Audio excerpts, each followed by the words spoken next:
He says, whenever we are led out of normalcy into sacred open space, it's going to feel like suffering because it's letting go of what we're used to. This is always painful at some level, but part of us has to be able to die if we're ever to grow larger. If we're not willing to let go and die to our small, false self, we won't enter into any new sacred space. And so that's kind of like that healthy pain of letting go, of growing, just as we would experience in our own physical bodies, or kind of like the pain of learning something new. Welcome to Calling Us Into Life, a podcast by Queen's Park Baptist Church in Glasgow. This week, what are we the council of? Possibly the Council of Drifters? Was that maybe? Sounds like a 1960s band, maybe? Or I was about to say band. That sounds like a soul band. I don't think we're that good. Aren't we the council of people with good anchors? No. Oh, okay. Council of Anchors. Does anybody know that there are various types of anchor? Prizes, Okay. You must be able to guess this. You need to What kind of stop now. anchors are there? List me some anchor types. My favourite is a CQR. Okay, Oh, for very good. goodness sake. Very good. Yeah. And what are the advantages of a CQR? It beds into the seabed and it had a little bit of flexibility. So if the wind shifts and your boat moves, then the top of the anchor, at least anchor shaft, moves around a little bit as well. Mm-hmm. It's kind of like the pointy triangle one for those that have a vague understanding of anchors. Exactly, well done. And although some people will be sitting there going, aren't they all kind of pointy? Well, no, some are more pointy than others. But there we go. Yeah, So points yes, in different places. indeed. And so a bit like us. A bit like us. Yeah. I have chips on both shoulders. I'm perfectly balanced. So this week, apart from myself and Ian geeking out on all things nautical, we will try and actually, not just do that for the entirety of the podcast. But it was a podcast. If not a podcast, it was a sermon, which was, devoted to anchors and all things sailing in a sense. Ian, does this reflect in any way who we think may have written Hebrews? Do we think they might have had a fishing background, perchance? Not in my opinion necessarily. I think Brodie probably has a comment about who it was addressed to or where it was written from. Might be close to the ocean. But no, I'm not suggesting that who I think wrote it. I'm going to reveal who I think wrote it at some point. Oh, okay. There we go then. Yeah. End of series. But it's the big reveal. No, I don't think it's necessarily that. I think lots of people at that period of time would be aware of travel was mostly by sea. If you were in a lot of the urban centres were coastal port cities. So it's one of these things where it would be a lot more common to people to understand nautical jargon than is the case today. Well, we've managed to get distracted and not even say good morning to anybody. So let's start by saying good morning, Jackie. How are you? Fine, although I am a little concerned that you're going to start today by saying, if you were an anchor, what kind of anchor are you, kind of thing. And I'm just here to tell you I have no clue because I don't know anything about the subject. But that was my worry. But I'm glad that's not happening. I think if you go to Google and Google types of anchor, then you can just choose your favourite. What one looks like the coolest anchor? I mean, this also implies, like, the classic anchor tattoo could be then multiple shapes as opposed to, just the one you imagine Popeye to have, for example. That is true.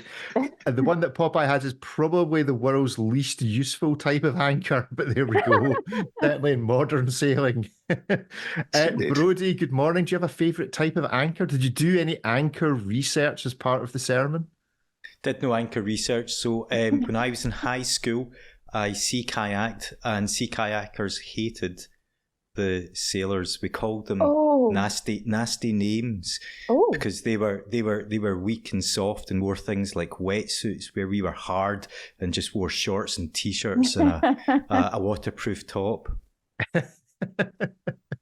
Ian, are you just really a day sailor of a gin palace when it goes round? That's what the big motorboats get called in the yachting community. Oh no, I'm one of those people who was brought up to be disdainful of gin palaces. Yeah, so I mean, I'm from, I guess, a long tradition of rough and ready sailors whose main purpose for using boats was not so much for fun but for work. But I guess that's also kind of sort of deeply embedded as well in our family history. And in some ways, I'm probably I probably let the family down. So I'm in my generation, I've not served with the RNLI. In my generation, I haven't built a boat. In my generation, I haven't spent most of my summers fishing. So I'm kind of probably a let down to the generations when it comes to nautical things. So not serving with the RNLI, that's like a black mark. You're the black sheep. Almost. No, not really. It's just the way things have happened. But, wow. Yeah, I haven't got such good stories as my dad in particular. Yeah, there's just something about fishermen. They just like telling stories. I can think of one fisherman in particular who may serve at a Baptist church somewhere near us, who is a fan of telling stories. Fisherman stories. He does have good stories. He does have good stories. He forgets that he's told them to you already several times, but there we go. Anyway, shout out to we all have that problem. I was going to say. Anyway, good stuff. Well, let's crack on with the show. So, Brodie, why don't you give us a 60-second summary? Okay, so on Sunday we were looking at Hebrews 6, verses 13 to 20. And I think like a jazz player, the author is riffing on the earlier warning and instruction we find in chapter 2. Pay attention to the great salvation which is ours so that we don't drift. And here in chapter 6 we're to pay attention to the promise God made to Abraham so that we might take hold of the hope which lies ahead. And this is described as a powerful encouragement that will act like an anchor which will tether us, keep us safe and secure in the storms which seek to wreck our faith. I considered briefly sticking with the metaphor of storms. What might be some of the storms? What are some of the winds which batter us and might cause us to lose faith or drift in our faith? And split these into just two big broad categories of the personal stuff that happens to us or people that we know and love, and the big global and national kind of things. And with both of these, I wanted to highlight that it's not just bad stuff, but there's good stuff as well that can act like a wind. Certainly Scripture gives big warnings about the dangers to our faithfulness to God and His ways, from success and riches, as well as hardship and persecution. And I think all of this comes down to that question of what's forming us. Is our vision of the good life shaped by reality TV shows and the latest influencers? Or is our vision of the good life shaped by the kingdom of God? There's that instruction to take hold, to grasp on to the hope which lies ahead. And in order to do that, we need to let go of what lies behind. So we thought a little about that as well. And then kind of like tried to land the plane, as it were, in verses 18 and 19, where it talks about the anchor, God's throne room, and Christ as a forerunner. And I think this beds it in kind of like our hope is not a fantasy, it's not a dream, but is real because Jesus, the prototype, the first person of the new human kind, has gone before us, and that reality of our future bleeds into our present and transforms us and shapes us in how we live in the here and now. So that's 60 seconds. I'm not sure if that's 60 seconds, but that's the summary. Good stuff. I particularly liked one of the questions you asked earlier on, what are the headwinds that we might face. I also appreciated you not getting the audience to speak to each other about it as someone that hates that. So, congratulations. All the introverts said amen in the congregation on Sunday. So that was good. But it reminded me, and I don't think Mike Tyson gets enough quotes on this podcast, but it did remind me of a Mike Tyson quote that everyone has a plan until they get punched in the mouth. Yeah. And it felt a bit like that, which is we all have a great plan, and then our Christianity, our faith meets the world and meets people and ourselves, in fact. It meets the person looking in the mirror. Is there a particular headwind which you can identify as being culturally, if you like, the most prominent, something that we share in common that might be useful to unpack a bit as to how we actually do deal with that? So I'm not sure what wisdom, if any, I have on this, and I wonder whether, I suspect Tyson kind of like got that, quote from somewhere else. Yes, no plan survives first contact with the enemy is where it came from, I believe. I suspect actually the most dangerous wind to us is that steady, constant, not that strong kind of wind. So rather than kind of like those crisis moments, rather it's for many people it's a slow drift. I think secularism has something to do with that. We live in such or unless you're living in church world, we live in such an environment where materialism, by materialism, I'm not meaning kind of like consumerism, but materialism of just all there is a material world. There isn't a spiritual world. Kind of bleeds in and erodes our faith in God's transforming work, in miracles, in the supernatural. I wonder how much that's a wind that's at play in our lives, and we're not even always aware of it. Yeah, so that would be my thought on that. I think the other big wind that there is, and I'm not sure that this would have been really a thing in the same way when this was written, is just individualism as a big wind. So the whole kind of like, I don't need church, I can just do, be God, Jesus, the Holy Spirit on a beach, look at a sunset. What a wonderful spiritual moment that is. That kind of like idea that we don't need each other, that Christianity can be a solo sport, I think is a significant headwind, and it finds its roots in kind of like the whole self-actualization thing, that this is actually all about me rather than this is about God and my neighbour. And in loving God and my neighbour rightly, I discover who God has called me to be. Or I lean into or live into who God has called me to be. So I think that's another significant cultural a headwind that we face. And I didn't really kind of like, did I speak on it on Sunday of the writer does kind of like say, don't give up meeting together. And I can remember years ago kind of like reading something about kind of like one of the enemy's greatest strategies is to get us on our own, as it were, and isolate us. And I think there's a lot of truth in that. I think that's interesting that I don't know, the whole focus of the passage is about drifting, and we've used that word a few times in sermons recently. And I think it's interesting that drifting implies it happening slowly. Like it does imply, as you're saying, like a constant, undercurrent, a push, nothing major, just like you don't notice.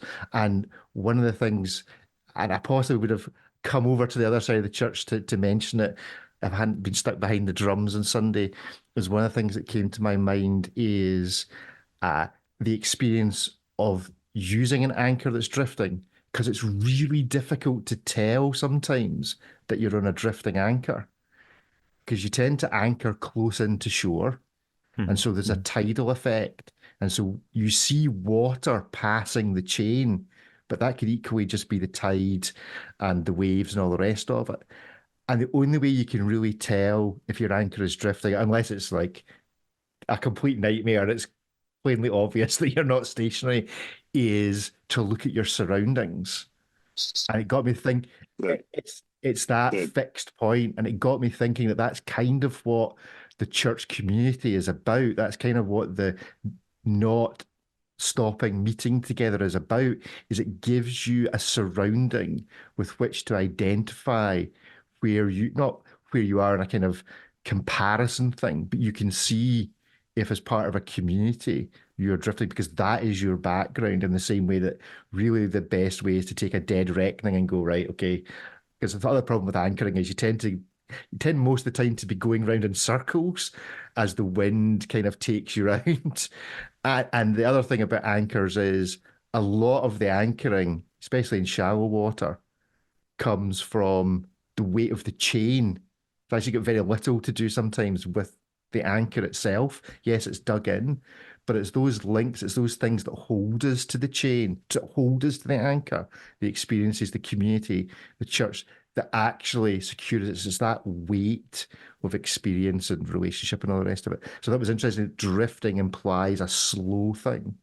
Yep. So I think that's helpful. If I was to flip it round, I think actually the emphasis of this passage of verses where we were 13 through to 20 is not actually on the drifting, but on having that fixed point. Yes, fair enough.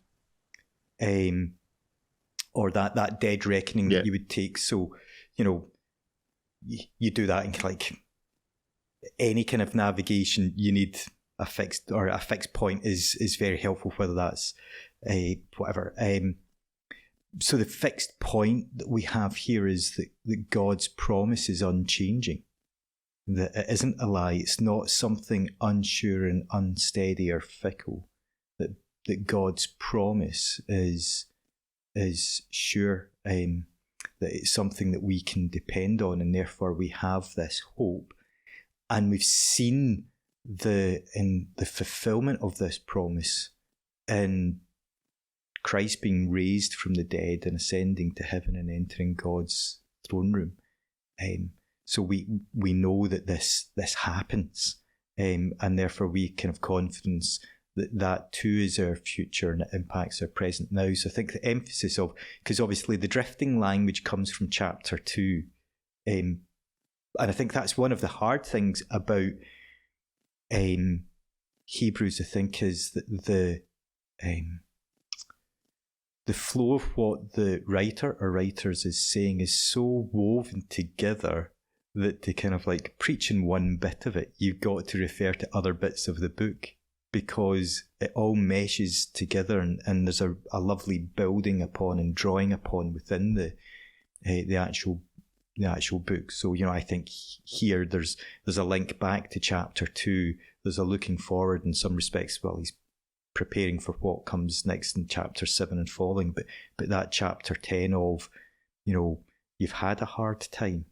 But yeah, I think that absolutely that the fixed point is God, but we experience and are able to check in of, am I seeing God right when we're in fellowship and relationship with others who have that same fixed point and same journey together, albeit we're in different places on the journey, hence the importance of the meeting together. Before you talked about the question, what are the headwinds, gale force storms you and I face, you had said to be blessed is to know God's presence with us in all circumstances. And I often feel that this is a thing that as Christians we misunderstand about God, because we oftentimes can hope that by part of knowing him we can bypass some of the painful things.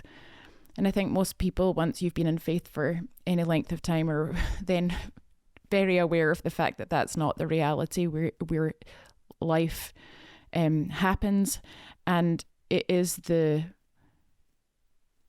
joy of knowing God deeply in it with you that brings the peace in circumstances which otherwise wouldn't feel bearable, I suppose, in many ways. I wondered what your thoughts are on how we push into, or how we hold on to, God's presence in circumstances which do feel incredibly challenging and difficult. And I mean, I suppose in some ways there's that difference between the real crisis situations, which in my own experience, sometimes in the crisis, in a death or a loss or something like that, sometimes actually God's presence does feel particularly sweet, because you do feel like you're in something that is so heavy. But in the context of the more drifting kind of piece, where it feels like it's more gradual, where is it that we're losing God's continual presence in our life that is keeping us in an anchor-like way in the kind of just the regular mundane difficulties of life? Yeah. I mean, I think there's probably so much wisdom on that question within the congregation, because there are so many people that have gone through or are going through really challenging times, and yet can testify to knowing God's faithfulness, his presence within those circumstances. And I think that as well connects into, we seem to be jumping forward to chapter 10 a lot of, part of that is being held by each other, by having those deep relationships that help hold us close to God. And I think, speaking from personal experience as well, sometimes when you're going through a hard time, or you feel that you're questioning everything and you've lost sight of God, the hardest place to be is in church with other people who are also happy and isn't God good? And you're like, I'm not sure I believe in God anymore. I'm not sure if God is good. And you just feel in such a different place. So actually to be with each other can be like pouring coals in the fire. Is that, it can make it feel worse. And yet it's really important. I think the other thing to do, and the challenging thing to do, is that when things are good, when life seems like all sunshine and whatnot, calm winds, don't coast. We need to put deep roots down into God. We need to do the deep internal work of dealing with some of our baggage and stuff. And I think, the deep roots that we put down, the good habits, spiritual habits that we develop, help us in those. So it's not just a case of, we're in a storm, what's the emergency procedures? But actually the foundations that we have laid, the relationships that we have built, relationship with God, relationships with each other, help us when we then get into those storms. Does that make sense? Yes, it does make sense, and leads me on to a question then, Ian. Do we have a tendency as Christians to live life trying to get it right or be successful in the way that we're doing faith and in the way that we're living life, as opposed to being focused on having God's presence with us in all circumstances? An interesting question, Jackie. I think... I suppose one of the questions is how we actually define what that success looks like. And I think one of the temptations that we have is to look at what is measurable, which goes back to, Brodie's kind of thing of, it's very easy to live in a world where what we taste, touch, feel, we can measure creates reality. And that which is more sacred and mystical and harder to quantify and touch then diminishes. So I think, yes, it's very easy to drift off into sort of quantifying what's good about our lives by what we can taste, touch, and see. And obviously, some of that is really good. I think one of our challenges is really taking good things and putting them in the primary place in our lives, and not just thanking God for those blessings, but actually making them supreme. So how do we kind of keep in that place of God's presence? I think for me, if I can totally geek out and get back to the navigation image, let's do that. I want some anchor watch stories. I love that we had a good metaphor on Sunday. I mean, one of the things that you do when you are navigating is to look for familiar places, familiar landmarks on the horizon. And I think one of the things that we can do when we're up against it is to go back to some of those places where we've encountered God, some of those places that we know are places of encounter. I think we can also put ourselves in locations where other people can minister to us, or where we can just simply pick that up from being in community. So being in, sometimes the hardest thing, as Brodie said, is to be in a worshipping community when things are going against it. But actually, there's a kind of counterintuitive thing about that, like putting ourselves in that context is the point at which God can actually act by his Spirit sort of out of left field. And even kind of going back to landmark events in our lives, so that's the whole kind of testimony thing of, I cannot deny that God did this in my life and achieved this. So, yeah, I guess in summaries, looking for some of those landmark moments, landmark places, landmark people even, can really reorient us back into that place of God's presence. I think it's an interesting one because we certainly, in the last however many years, whenever Jen Johnson wrote Goodness of God, we can get hung up in this thing of what God's goodness looks like and misunderstand it.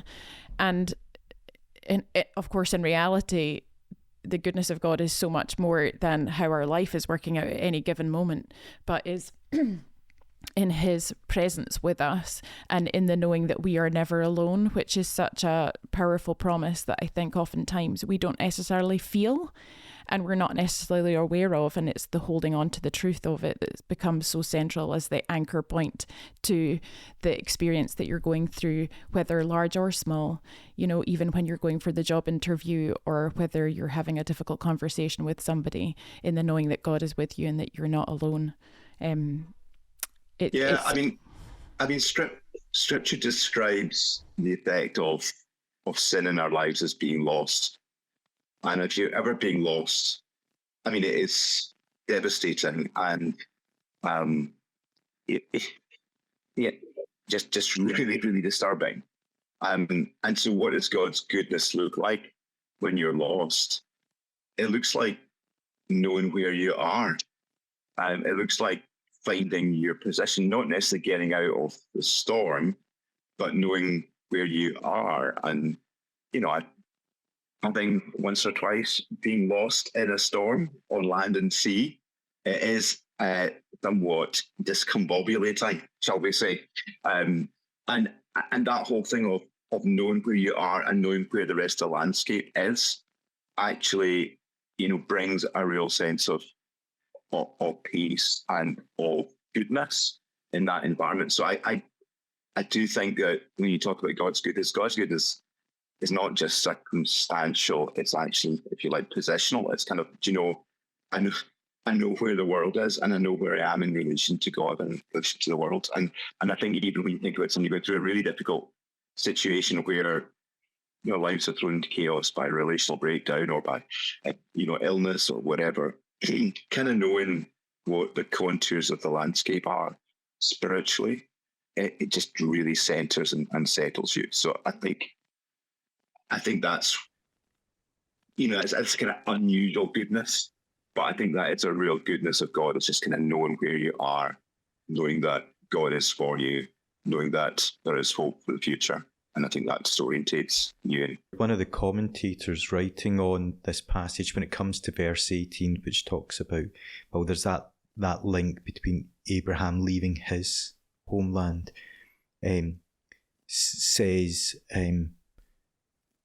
that, or he thinks that one of the reasons that's all in there is that you have a group of people who they don't know where they are anymore. They don't fit into Roman society anymore. So they're like, where are we? How do we live? So we come back to this theme that's through the book of pilgrimage, of we're not we're not where we're going to yet, but we're on our way there. So we know we have that fixed navigation point, which directs us in our journey. So yeah, that whole kind of like feeling lost, and how do you counter that feeling lostness is, I think, a big thing. The briefest tangent is that my dad's a map geek, and if he goes anywhere new that he's not been before, he has to come back and then look at a map and look at all of the ways that he went and which left and which right he took, and then once he's done a journey once, he could do it again without ever looking, because he's so just understanding what's going on all the time. And I've started to realize as I've got older, I have become like this. It's like, well, where was that? And I need to know where that was. And one of the things I actually find disorientating about flying when you're going somewhere is I always wish that because I know they do the thing, if you're going across the Atlantic, they kind of do the thing of the dots going across the sea, but you would like to know more specifically when you're coming into land on an airport, like, which way am I? I want to understand. I'm feeling all confused. And it is actually discombobulating, which is such a good word, because it can really throw you when you no longer know where, if you're flying down to London and you come into Heathrow, it's like, well, there's Windsor Castle. And, these things are important and they matter. But sorry. No, totally. So my map tangent. No. Love your dad. Totally on that story. Big shout out to him. But just on a super tangent, don't you think they should do that in shopping centres as well? So, because one of my family issues is that we come racing out of a shop and everybody turns in the wrong direction and goes racing off. We've got to go home now. So hang a right turn when you come out of the shop. And I'm going, but the car parked to the left. Why have we all been off in that direction? So I think, we could apply this principle to everything. A lot more locally. I just think you shouldn't go there in the first place. Ian probably thinks that too. Yeah. You've seen what happens when we do a fire alarm test in the church and all the directions people go in. What chance have we got? A friends of ours were looking after their dogs and they came back and they couldn't remember which car park they'd parked their car in, or they wandered around for ages at the airport and couldn't find their car. Yes. Oh. So the whole thing of being lost and not knowing where you are. Yes, I had a friend who went to Manchester in business, hired a car, then couldn't find the car, so got a taxi back to the airport, handed the keys in, said your car's somewhere in Manchester. Well, that's real. Sounds like the start of a game show. Yeah. And there's $1 million in the trunk. Good stuff. So we had, before we started on our tangents, we had mentioned the first group of wins, and the second group of wins you were talking about the state of the world and how that can be devastating for our faith. How much do you feel like the 24-hour news culture has created a fear in us because we managed to get things whipped up inside our heads that are going on in the world, that in reality there's nothing new under the sun, right? So there's a lot of things which are going on now, which were going on however many years ago, or have been experienced maybe differently, but causing the same amounts of trauma at other points in the world. How much do you think that we are feeding what our fears and distresses are in relation to what's happening in the world, when actually as Christians we should be choosing not to feed it? So I think there's a tension there, isn't there? Because I think it's good to be informed and aware, but also to remember that our news is curated. So there are producers who are kind of like deciding what stories do we go with and what stories do we not go with. Who was the newsreader? I mean, this kind of like ages me, I think, or dates me or whatever. Who was the newsreader who kind of like had a campaign to do good news stories and then disappeared? I think it might have been Peter Sissons. That story certainly rings a bell. Yeah. Wanted to just read good news only.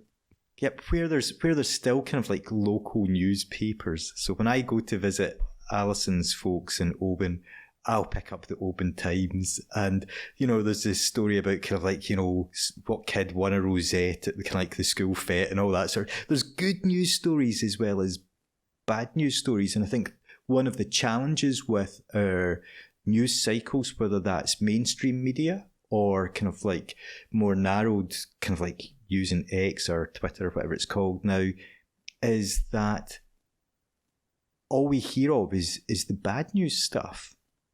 And there's loads of times where, so I tend to walk when I'm praying or pray when I'm walking. And oftentimes having the conversation with God of, God, could I not just have lived in a simpler time when there weren't kind of like these big issues to deal with and whatnot.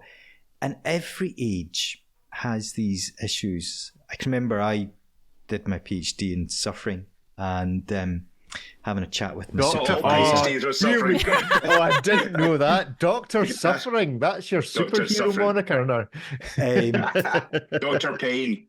Yeah, I made some kind of like comment to my supervisor, Oliver Donovan, about kind of like how there was more suffering or people, because of kind of like the news cycle, kind of like saw suffering. And he said, Brodie, the Royal Mile's outside and there used to be dead bodies hanging from cages on it. Antibiotics.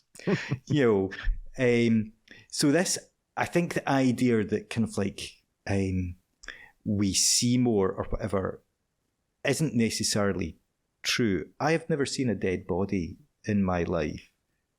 My forebears, that would have been, or certainly when we think back to the bubonic plague and the Crusades and all these sorts of things, that would be normal. I think the intensity of it has changed. So I'm not very good at physics. Did I scrape my physics at school? I can't remember. Who cares anymore? That was a long time ago. But I can remember, the machine that you get that shows the wave, and you could turn something that made the wave pattern. We need kind of like, we need the physicists in the Church of whom an oscilloscope. Yeah.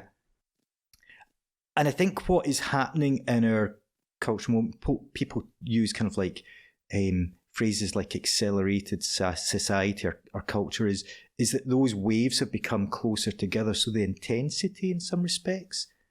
So it's good to be informed. I think it was Karl Barth that said, we should pray with the newspaper in one hand and the Bible in the other. I'm not a fan of newspapers in general because they tend to be owned by rich non-doms that have a particular agenda. Just saying. That open daily news. Yeah. But to be informed. Apart from the Open Times, whom we endorse on the podcast. Yes, absolutely. The Open Times is great. Just saying that my nephew on Monday was going to play golf with Bob McIntyre's wee brother. So anyway, for those that know about golf, that's a thing. Where was I? Yeah, so it's good to be informed so that we can pray intelligently, and also so that we can act empathetically.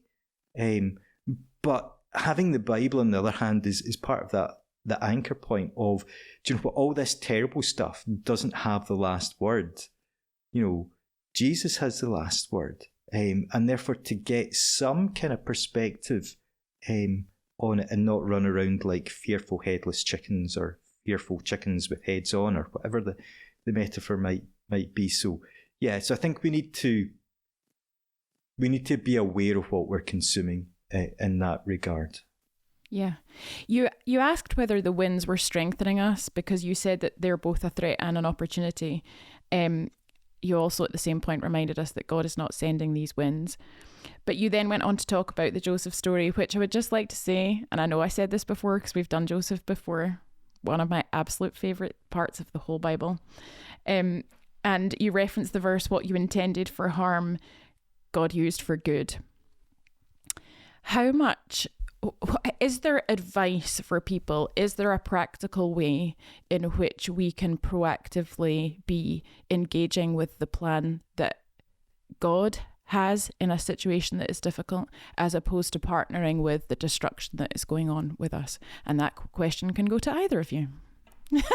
Because you both now look like you're going, ha. Well, so this is bad joke time.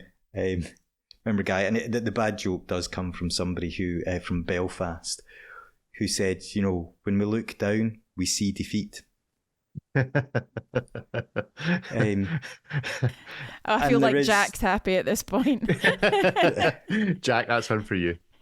There is this challenge, isn't there, of looking up, and not just looking at the bad stuff. and I think Ian's so right in what he said earlier on, of remembering those times when God has done stuff and God has acted and we have known God working in situations, and to allow that to build up our faith for where we are in the current situation.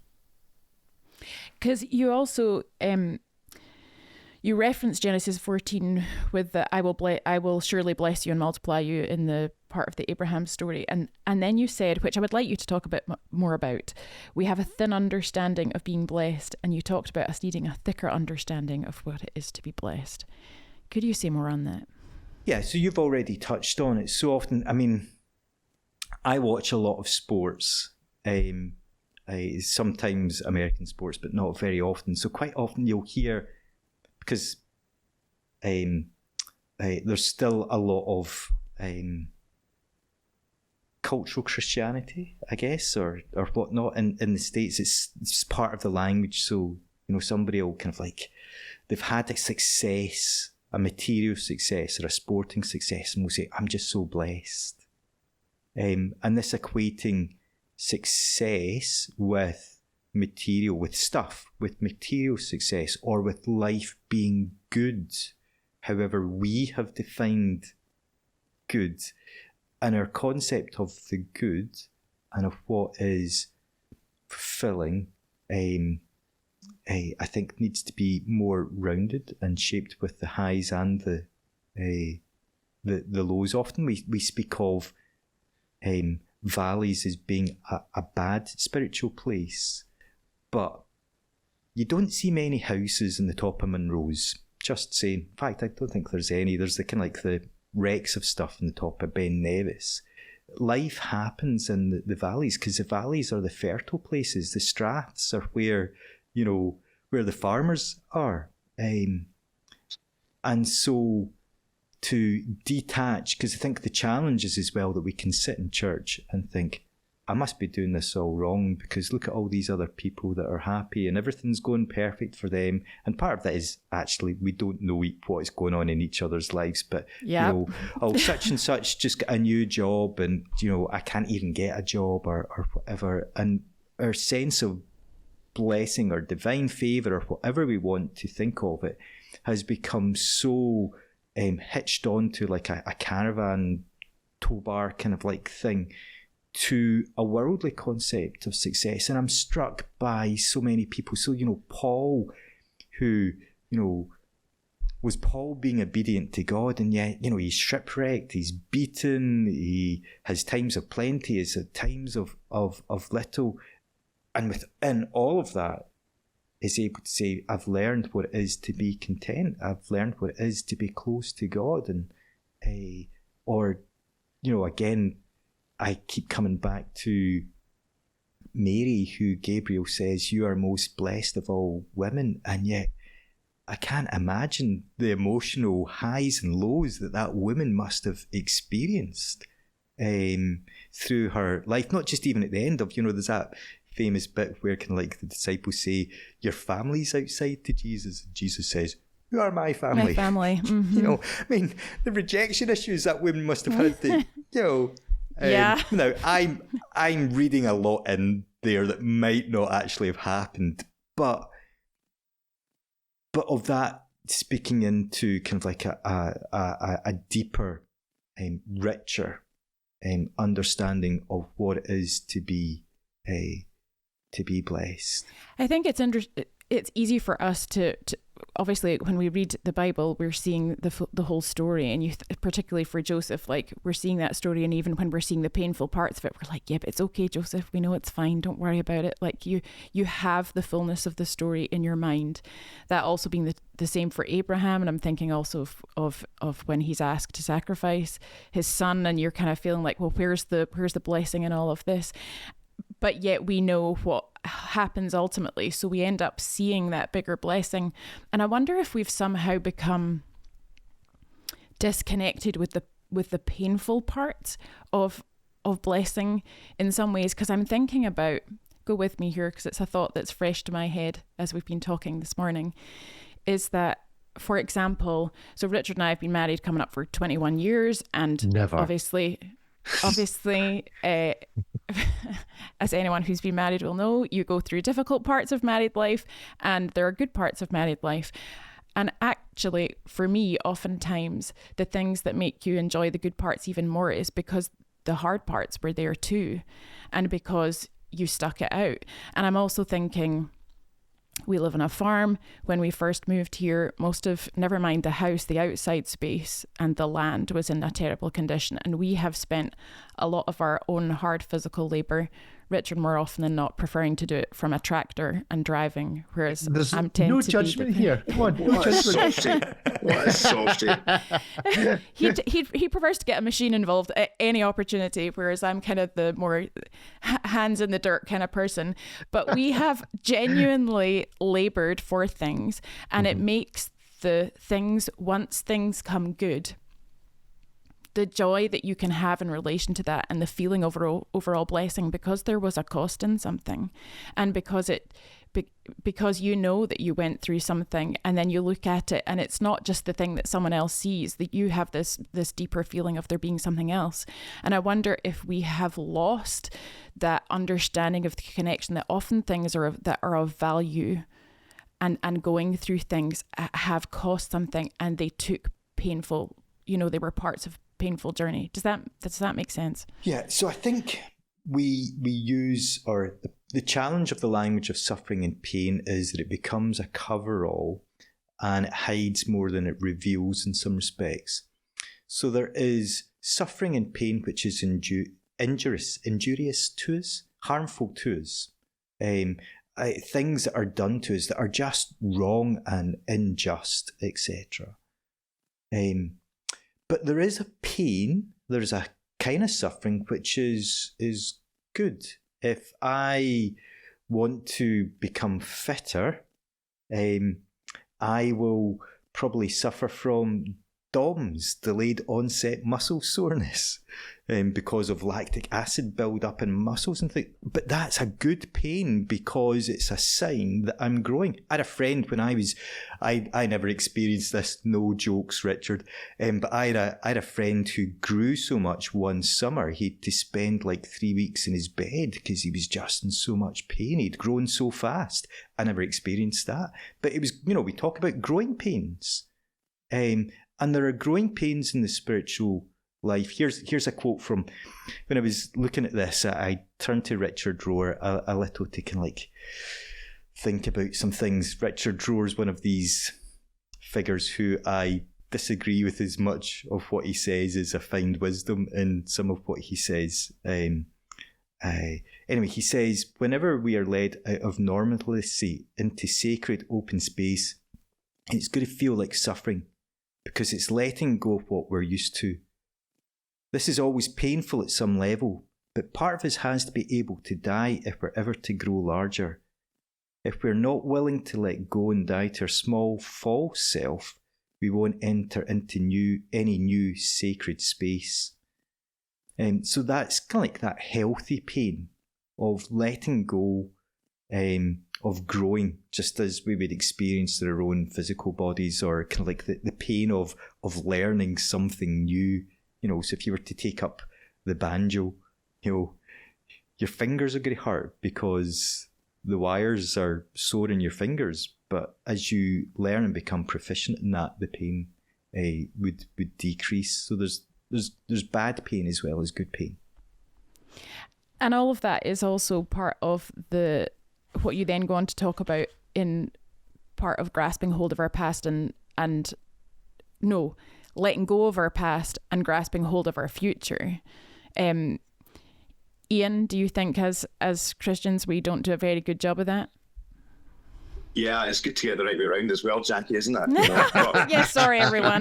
But I think a helpful Freudian slip that we actually all tend to grab a hold of the past and let go of the future. I think we kind of do that. Sorry, what was the question? whether as Christians we do that. No, what? Now I don't even know what the question was. Just that we are, as people, we want to hold on to the things of our past because even when they were painful, they're comfortable in what we know, and so therefore we don't really make way for the future. I think our journey makes us who we are. And I think there's often things that happen to us that we don't want to let go of because they had a meaning. It might have been a really painful meaning, but almost to let go of it is to deny what happened.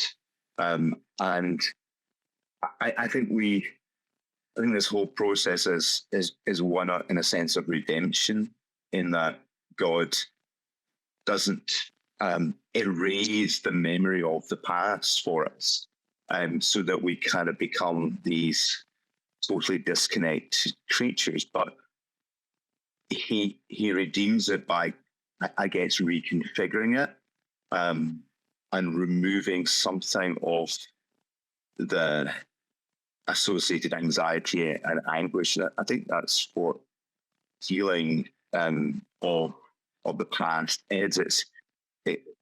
It's perceiving God at work in a fresh way by His Spirit in the events that have occurred in our lives, so that they no longer are controlling events, but that we see them from, if you like, the perspective of the cross or the perspective of Christ's victory, and that their controlling effect no longer has the same effect.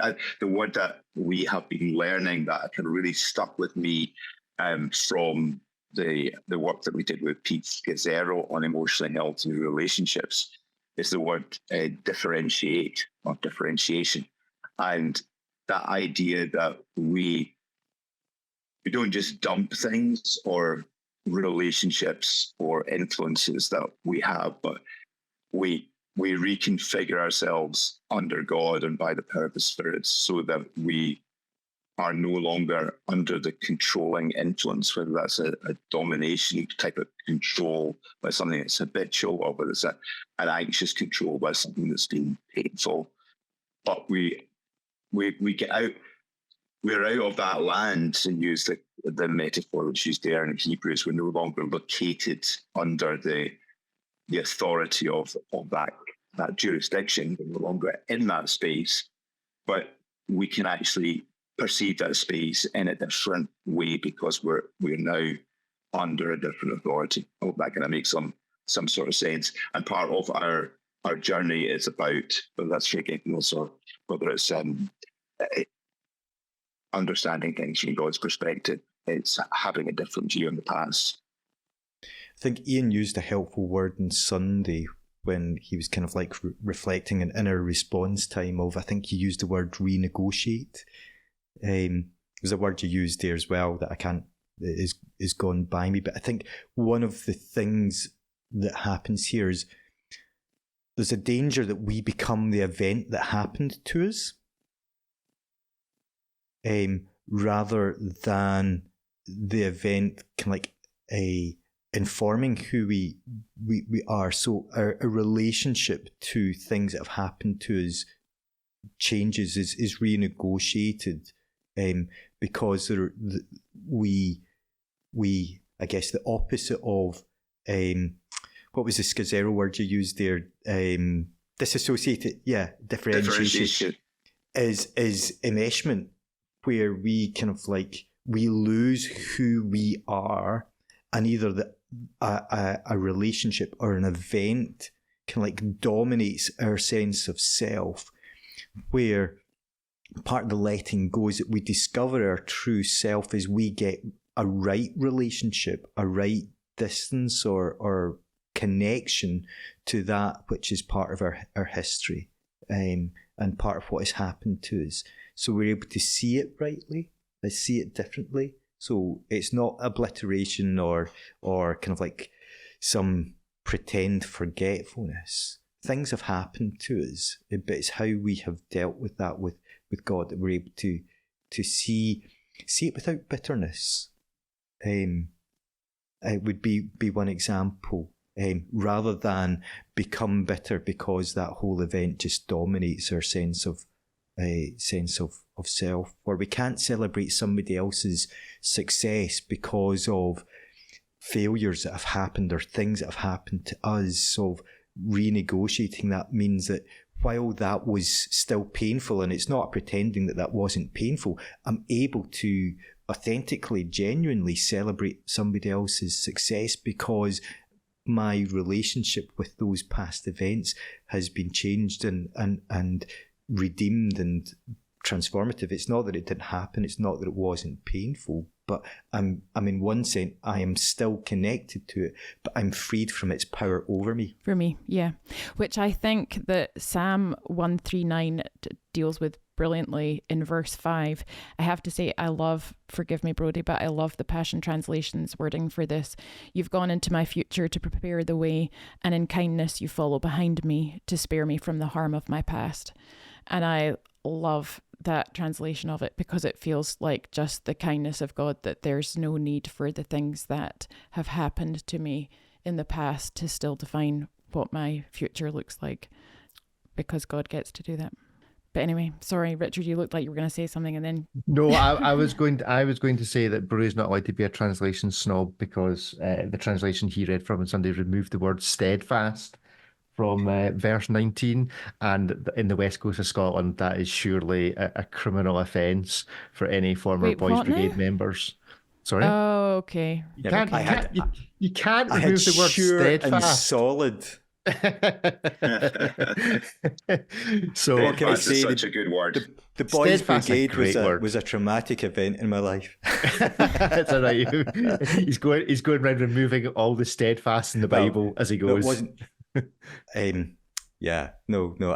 Boys Brigade stories. Yeah, no, I do like the word. I mean, it is just a point for anyone who was brought up in that culture as I was. The word steadfast, it's just a great word. Underutilized. Ian, what do we make of the word steadfast? What is it? What does it imply we should be doing? We're speaking about grasping, about what lies ahead. You know, there is a journey we're all on. What does steadfast bring to the table that maybe solid doesn't? Yeah, I'm just reflecting. It's the anchor that's steadfast, isn't it? So, fast, you fasten something to something else. So the idea of getting an anchor that is fast means an anchor that is located in good, solid ground.